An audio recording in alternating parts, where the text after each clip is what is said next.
Hi குட்டீஸ், இந்த வீடியோவில் அதை பற்றி பார்க்க போகிறோம் அப்படின்னா 9th ஸ்டாண்டர்ட் சோசியல் சயின்ஸில் சிவிக்ஸில் unit first forms of government and democracy அந்த லெசனுக்கான புக் பேக் கொஷின்ஸ் தான் இந்த வீடியோவில் பார்க்க போகிறோம். இப்போ வாங்க புக் பேக் கொஷின்ஸ்க்கு போயிடலாம்.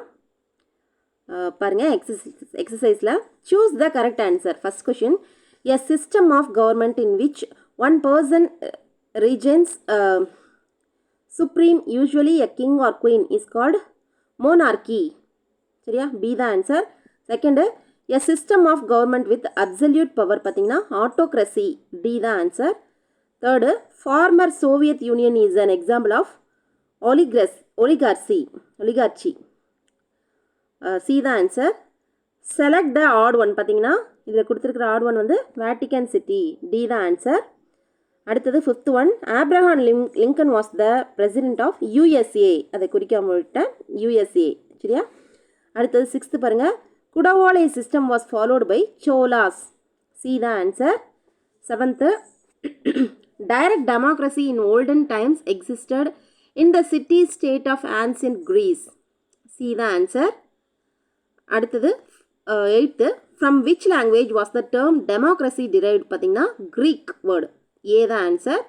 Ninth, in democracy the final authority rests with the people. B the answer. Tenth, which one of the country has presidential form of government பார்த்தீங்கன்னா USA. D the answer. Eleventh, the largest democratic country in the world is India. B the answer. அடுத்தது twelfth பாருங்கள், assertion direct democracy is practised in Switzerland. இது வந்து correct. Reason பாருங்கள், people directly participates in decision making. ரெண்டும் correct. அப்போது அசெஷனுக்கான reason இது correct. So A தான் answer. Both A and R are true and R explains A. சரியா? அடுத்தது 13th கொஷின் பாருங்கள், assertion India has parliamentary form of democracy. இதுவும் true. Indian parliament comprises 2 houses, Rajya Sabha and Lok Sabha. So ரெண்டுமே correct. A sir, both A and R are true and R explains A. A தான் answer. அடுத்தது 14th, the meaning of franchise is right to vote. சரியா? C the answer. 15th, the grant of universal franchise create political equality. சரியா? C the answer. அடுத்தது 16th, prime minister of India is appointed by president. D the answer. 17th, the President of India can nominate 12 members of Rajya Sabha. 12 members to Rajya Sabha. சரியா? See the answer. 18th question, the first general elections after independence in India were held in 1951 to 52. Be the answer. அடுத்தது filling the blanks பாருங்க. The Constitution of India was finally adopted on 26 November. Second, the two types of democracy are direct and indirect democracy. Third, an example for direct democracy is Switzerland. Fourth, India has a indirect or representative form of democracy.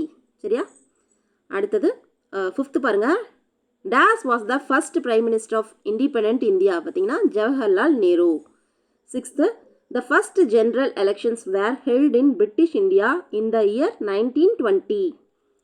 7th, the Parliament House in India was designed by Edwin Lutyens and Herbert. சரியா? அடுத்தது match the following பாருங்கள். Autocracy North Korea. Right to vote பார்த்தீங்கன்னா 18 years. Chanakya Arthashastra. Theocracy Vatican City. சரியா? அடுத்தது short answers, detail answers, project and activity, hearts, இது எல்லாத்துக்கும் தனியாக answer prepare பண்ணி கொடுத்துருக்கேன். அதில் பார்த்தரலாம் குட்டீஸ். பாருங்கள் குட்டீஸ், கொஷின் ஆன்சர் போயிடலாம். Give short answers. Question 1, give Abraham Lincoln's definition of democracy. டெமோக்ரஸிக்கு, அதாவது மக்களாட்சிக்கு ஆப்ரஹாம் லிங்கன் என்ன சொல்லியிருக்காரு அப்படின்னு பார்த்தீங்கன்னா, Abraham Lincoln defines democracy as the government of the people, by the people and for the people. Of the people, by the people and for the பீப்புள்னு சொல்லியிருக்காரு. என்னது? மக்களால் மக்களுக்காக மக்களை நடத்தும் ஆட்சி வந்து மக்களாட்சி அப்படின்னு ஆப்ரஹாம் லிங்கன் சொல்லியிருக்காரு. அடுத்தது second question, mentions the form of democracy. There are two types of democracy. They are direct democracy or indirect அல்லது representative democracy. Forms of democratic government பார்த்தீங்கன்னா, அதாவது பார்லிமெண்ட்ரி ஃபார்ம் ஆஃப் கவர்மெண்ட், அதாவது India and England, இது வந்து electorate, legislature, executive. சரியா? Presidential form of government பார்த்தீங்கன்னா USA, France. இதில் வந்து எலக்ட்ரேட், அதில் ரெண்டாக பிரியுது, எக்ஸிக்யூட்டிவ், லெஜிஸ்லேச்சர். சரியா? ஓகே குட்டீஸ், அடுத்த தேர்ட் பாருங்கள். Distinguish between direct and indirect democracy. Direct democracy அப்படின்னா direct participation of the people, அதாவது மக்களோட நேரடி பங்கேற்பு வந்து இங்கே இருக்கும். சரியா? எக்ஸாம்பிள் பார்த்தீங்கன்னா ancient Greek city states, Switzerland, பண்டைய கிரேக்க நகர அரசுகள் மற்றும் சுவிட்சர்லாந்தில் இது இருக்குது. அடுத்தது இன்டைரக்ட் ஆர் ரெப்ரசன்டேட்டிவ் டெமோக்ரஸி, அதாவது மறைமுக மக்களாட்சி அப்படிங்கிறது. Indirect participation of the people, அதாவது மக்களோட மறைமுக பங்கேற்பு இதில் இருக்கும். எக்ஸாம்பிள் பார்த்தீங்கன்னா இந்தியா, யூஎஸ்ஏ, யூகே. சரியா? அடுத்து ஆன்சர் இன் டீட்டெயில்ஸ் பாருங்கள். First question, what are the challenges to Indian democracy? Explain. Democracy is the dominant form of government in the contemporary world. It has not faced a serious challenge or a rival so far. In the last 100 years, there are been an expansion of democracy all over the world. The various aspects of democracy and its challenges are illiteracy, poverty, gender discrimination, religionism, casteism, communalism and religious fundamentalism, corruption, criminalization of politics, political violence. பார்த்தீங்கன்னா இந்த நவீன உலகில் வந்து மக்களோட அரசாங்கத்தில் தலை தொங்கி மேலாதிக்கம் செலுத்தும் வடிவமாக தான் இருக்குது. இது வரைக்கும் பார்த்தீங்கன்னா கடுமையான சவாலோ போட்டியோ எதிர்கொள்ளாத நிலையில் உலகத்தில் இருக்கிற மக்களாட்சி கடந்த 100 ஆண்டுகளில் வளர்ந்துட்டு வருது. சரியா? இந்தியாவில் மக்களாட்சி எதிர்கொள்ளும் முக்கிய சவால்கள் என்னென்ன, சேலஞ்சஸ் என்னென்ன அப்படின்னு பார்த்தீங்கன்னா இல்லிட்ரசி, அதாவது கல்வி அறிவின்மை, பாவர்ட்டி, வறுமை. சரியா? ஜெண்டர் டிஸ்கிரிமினேஷன், பாலின பாகுபாடு, ரீஜனலிசம், அதாவது பிராந்தியவாதம், வட்டார பாகுபாடு, casteism, communalism and religious fundamentalism, அதாவது சாதி, வகுப்பு, சமய பண்பாடு. அடுத்தது கரப்ஷன், ஊழல், கிரிமினலைசேஷன் ஆஃப் பொலிட்டிக்ஸ், அரசியல் குற்றமயமாதல், பொலிட்டிக்கல் வயலன்ஸ், அரசியல் வன்முறை. இது எல்லாம் தான் சேலஞ்சஸ். சரியா? செகண்ட் கொஸ்டின் பாருங்க. Explain the conditions necessary for the success of democracy in India.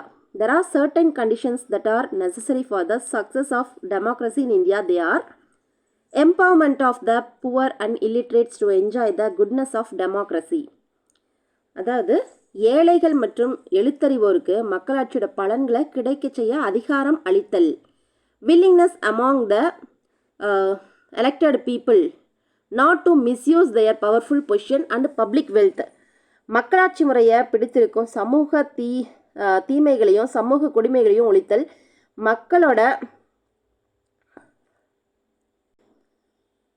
மக்களோட பவர்ஃபுல் பொசிஷன் வந்து மிஸ்யூஸ் பண்ணாமல் இருக்கிறது, பப்ளிக் வெல்த்தை வந்து சேதம் பண்ணாமல் இருக்கிறது. அடுத்து தேர்ட் பார்த்தீங்கன்னா eradication of social evils and dangers which democracy suffers. An impartial and efficient pressure to form public opinion, presence of strong public opinion, the feeling of tolerance and communal harmony among the people, awareness among the people of the fundamental rights that they are entitled to enjoy, conscious check and vigilance on the working of the elected representatives, powerful and responsible opposition. அதாவது இந்த பொதுமக்களோட கருத்து வலுவாக இருக்கணும், மக்களோட சகிப்புத்தன்மை மத நல்லிணக்கத்தை வந்து நிலவ செய்யணும், அடிப்படை உரிமைகள் மற்றும் அறிவும் விழிப்புணர்வும் வந்து மக்களிடையே வந்து ஏற்படுத்தணும், தேர்ந்தெடுக்கப்பட்ட மக்கள் பிரதிநிதிகளோட செயல்பாடுகளை கண்காணிக்கணும். சரியா? அடுத்தது வலுவான பொறுப்புமிக்க எதிர்க்கட்சி வந்து இருத்தல். சரியா? அடுத்தது பாருங்க. Third question, what is your opinion about democracy in India? இந்தியாவில் மக்களாட்சியை பற்றி உங்களோட கருத்து என்ன? India has a parliament form of democracy. The Indian parliament comprises the elected representative of the people and makes the law for the country. The participation of people in the decision making and the consent of citizen are the two important elements of parliamentary forms of government in India. India is the largest democratic country in the world. Democracy in India works on 5 basic principles. They are sovereign, socialist, secular, democratic and republic. Every person who is a citizen of India and who is not less than 18 years of age can exercise their right to vote in India based on universal adult suffrage. There is no discrimination based on a person's caste, creed, religion, region, gender and education when it comes to providing the right to vote. அதாவது இந்தியாவில் மக்களாட்சி தேர்ந்தெடுக்கப்பட்ட மக்களோட பிரதிநிதிகளை கொண்ட நாடாளுமன்ற ஆட்சி முறை. சரியா? நாட்டிற்கு தேவையான கூட்டங்களை உருவாக்குற இந்த நாடாளுமன்ற மக்களாட்சி அரசாங்கத்தோட 2 முக்கிய கூறுகளாக இருக்குது. 2 இம்பார்ட்டன்ட் எலிமெண்ட்ஸாக இருக்குது. அடுத்து அதில் பார்த்தீங்கன்னா கொள்கை முடிவெடுப்பதில் மக்கள் பங்கு பெறுதல், ஒப்புதல் அளித்தல். சரியா?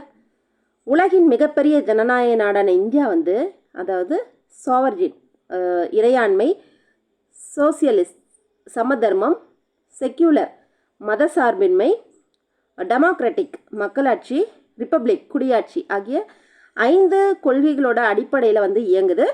இதில் பார்த்தீங்கன்னா ஜாதி, சமய, இன, பால், கல்வி தகுதி பாகுபாடு இல்லாமல் 18 வயது நிரம்பிய ஒவ்வொரு இந்திய குடிமகனும் பார்த்திங்கன்னா தேர்தலில் வாக்களிக்கும் சமமான உரிமையை பெற்றிருக்காங்க. சரியா? அடுத்தது ப்ராஜெக்ட் அண்ட் ஆக்டிவிட்டி பாருங்கள். Discuss. First question, discuss in the class what is universal adult franchise, what is it important. அதாவது வயது வந்தோர் அனைவருக்கும் வாக்குரிமை அப்படின்னா என்ன, அதோட முக்கியத்துவம் என்ன அப்படிங்கிறத நீங்கள் அது என்ன அப்படிங்கிறத நம்ம சொல்லணும். சரியா? Student can form different groups with the help of charts. They can bring out the salient features of the adult franchise and how it is implemented in real practice. Based on universal adult franchise, every person who is a citizen of India and who is not less than 18 years of age can exercise their right to vote in India. There is no discrimination based on the person's caste, creed, religion, gender and education when it comes to providing the right to vote. அடுத்த second question பாருங்கள். Democracy is the power of majority which respects minority. Discuss. அதாவது மக்களாட்சி அப்படிங்கிறது சிறுபான்மையினரை மதிக்கும் பெரும்பான்மையினரின் கட்சி. இது discuss பண்ணணும். பாருங்கள், democracy requires minority rights equal as it does majority rule. The minority's rights must be protected. The Indian Constitution ensures justice, social, economic and political to all citizens. India declares herself a secular state. Article 29 gives the religious and linguistic minorities the right to establish and manage educational institutions of their own. No discrimination on ground of race, religion, caste, language. Article 30 is vital to the protection and preservation of right of the minorities. Article 16 guarantees that in matters of public employment, no discrimination shall be made on the ground of race, religion, caste or language. Article 25 of the Indian Constitution guarantees freedom of religion to every individual. 9th, on the whole, minorities of all kinds have very secure rights in India. அடுத்தது பாருங்க, third question, conduct a mock election in your class. அதாவது உங்கள் வகுப்பறையில் ஒரு மாதிரி தேர்தலை நடத்துங்க. சரியா? Country name, type of government என்ன, characteristic of the countries government என்ன அப்படிங்கிறத நம்ம பார்க்கணும். பாருங்கள். அடுத்தது ஃபோர்த் கொஷினில்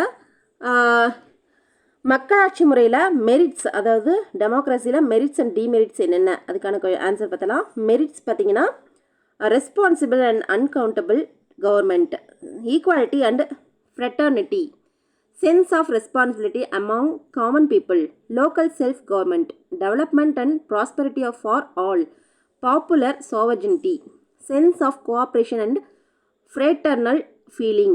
Demerits பார்த்தீங்கன்னா indirect or representative nature of democracy, lack of educated and experienced voters, equal voting rights to both wise, average and innocent person, freedom to all shades of opinion, delay in decision making process. சரியா? அடுத்தது hearts பாருங்கள். will you have the right to equality under a directorship? What would be the attitude regarding public opinion in such a country? அதாவது சர்வாதிகாரத்தின் கீழ் சமத்துவத்திற்கான உரிமை உங்களுக்கு இருக்கா? அத்தகைய நாட்டில் பொதுமக்களோட கருத்து பற்றி என்ன அணுகுமுறை வந்து இருக்கும் அப்படின்னு பார்த்தீங்கன்னா, no, well, directorship is when a country is run by a minority of people and the citizens of that country don't have a choice of who runs it. If one person has to make all the decisions for a country, they might use their powerful badly because they have too much responsibility. சரியா? அதாவது ஒரு அரசியல் தலைவர் வந்து முழு அதிகாரத்தையும் வச்சுருந்தாரு அப்படின்னா கடுமையாக பயன்படுத்தும் நிலை இருக்கும். அந்த வகை ஆட்சியில் பொதுமக்களோட பொது கருத்து அப்படிங்கிறதுக்கு இடம் இல்லை. கருத்துக்கள் வந்து ஏற்றுக்கொள்ளப்படுறதில்ல. ஒருவர் வந்து தன் குரலை எழுப்ப உரிமை சுதந்திரம் வந்து அவங்களுக்கு கிடைக்காது. சரியா? அடுத்தது செகண்ட் கொஷின் பாருங்கள். How does democracy lead to a peaceful and harmonious life among the citizens? Explain. அதாவது குடிமக்களோட அமைதியான மற்றும் மகிழ்ச்சியான வாழ்க்கைக்கு மக்களாட்சி எவ்வாறு வழிவகுக்குது? சரியா? In a democracy, fundamental rights are safeguarded as basic human freedoms, which every Indian citizen has the right to enjoy for proper and harmonious development of personality. Democracies usually develop a procedure to conduct their competition. This reduces the possibility of tensions becoming explosive or violent. The ability of handle social differences, division and conflicts with a better manner is a democratic regime. பார்த்தீங்கன்னா அடிப்படை உரிமைகள் வந்து பாதுகாக்கப்படுது. ஒவ்வொரு குடிமகனுக்கும் தன்னோட ஆளுமை வளர்ச்சியில் முன்னேற்றம் காண அடிப்படை சுதந்திரம் வந்து இருக்குது. அனைவரும் சமம் அப்படிங்கிற நிலையில் இணக்கமான வாழ்வுக்கு வந்து அடித்தளமாக இருக்குது. அடிப்படை உரிமைகள் இருக்கிறதுனால அமைதியாக வாழ முடியுது. சரியா? அடுத்தது லைஃப் ஸ்கில்ஸ் பாருங்கள். வாழ்வியல் திறன். Select a group of countries, research each country and tell what type of government it has. அரிஸ்டோக்ரஸியா, மோனோக்ரஸியா, ஆட்டோக்ரஸியா, ஒலிகார்கியா, தியோக்ரஸியா, டெமோக்ரஸியா, ரிப்பப்ளிக்கா. சில கண்ட்ரிஸ் வந்து செலக்ட் பண்ணிக்கணும். அது எந்த மாதிரி கண்ட்ரி, அதாவது டெமோக்ராட்டிக் கண்ட்ரியா அந்த மாதிரி நம்ம எழுதணும். Then provide characteristics of this country that helped you determine the type of government. பாருங்க, அதற்கான ஆன்சர் பார்த்தலாம். கண்ட்ரி நேம் பார்த்தீங்கன்னா ஸ்பெயின். டைப் ஆஃப் கவர்மெண்ட் என்ன அப்படின்னு பார்த்தீங்கன்னா aristocracy. Characteristics of the countries government பார்த்தீங்கன்னா here hereditary titles are still recognised. The monarchy of Spain is referred to as the crown in the constitutional institution. It has also been referred to as the Hispanic monarchy or the Catholic monarchy. அடுத்தது ஓமனில் பார்த்தீங்கன்னா monarchy. இதில் absolute monarchy. The Sultan of Oman is not only head of state but also head of the government. He appoints a cabinet to assist him. அடுத்தது north கொரியாவில் பார்த்தீங்கன்னா autocracy. It is a system of government in which the supreme power is concentrated in the hands of one person, which decisions are subject to neither external legal restraints nor regularized mechanisms of popular control. North Korea, Kim Jong-un, the supreme leader. அடுத்தது Venezuela ஒலிகார்கி. பார்த்தீங்கன்னா Venezuela is a federal presidential republic. The chief executive is the president of Venezuela, who is both head of state and head of government. Executive power is exercised by the president. Legislative power is vested in the National Assembly. அடுத்தது Vatican சிட்டியில் தியோக்ரஸி. Absolute theocratic elective monarchy. The head of the Catholic Church, the Pope, exercise legislative, executive and judicial power. அடுத்தது ஃப்ரான்ஸில் democracy. Presidential parliamentary system with the president who is the head of the state sharing power with the prime minister who is the head of the government. அடுத்தது ஆஸ்திரேலியாவில் republic. Representative democracy, constitutional monarchy, parliamentary system, federal monarchy system. சரியா? Okay குட்டீஸ், இந்த கொஷினோட பார்த்தீங்கன்னா இந்த லெசனுக்கான book back questions complete ஆயிடுச்சு. அடுத்த லெசனுக்கான புக் பேக் கொஷின்ஸை உங்களை வந்து சந்திக்கிறேன். உங்களுக்கு ஏதாவது டவுட் இருந்தது அப்படின்னா கமெண்ட் பாக்ஸில் போஸ்ட் பண்ணுங்கள். அடுத்த வீடியோவில் பார்க்கலாம். தேங்க்யூ குட்டீஸ்.